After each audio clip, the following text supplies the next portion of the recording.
Marami akong barya dito, mga luma. Pero ito yan yung mga, ano pa, yung 5 centavos, 10 centavos, mga pisong malalaki. Nga pala, nilagyan tayo dito. Dito kaya ito guys.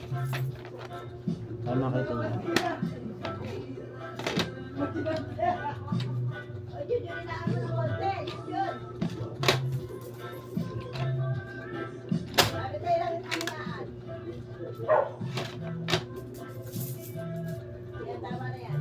Puti ng mukha ko ah.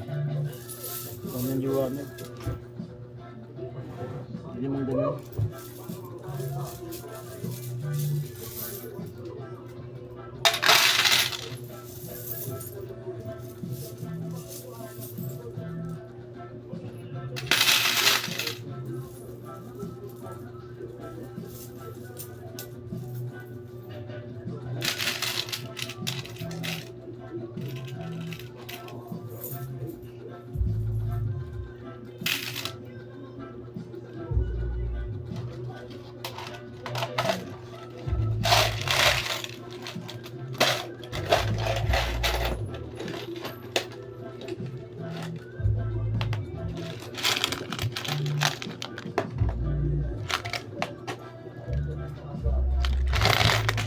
Lag pa.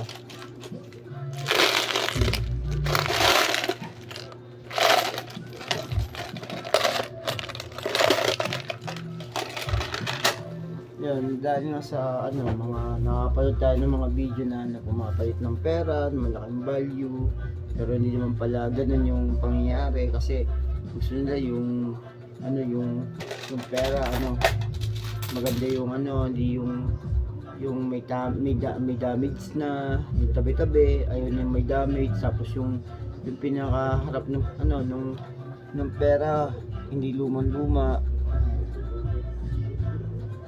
So mahirap din sabi ko, ganun ba? Post pa kayo na nabibili kayo tapos di naman pala ganun.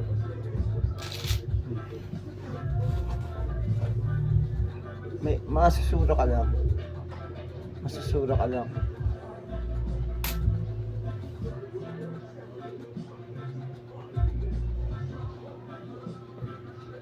Liwanag ng dapat pag nakabounce sila sa taas.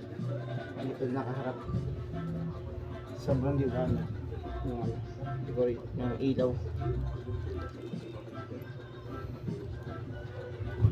So ganun yung mangyayari. Napakahirap din pala magbenta. Mga lumang pera, alam mo, may manood na yun, may encourage sila ng ibenta yun. May ng mga ganitong pera.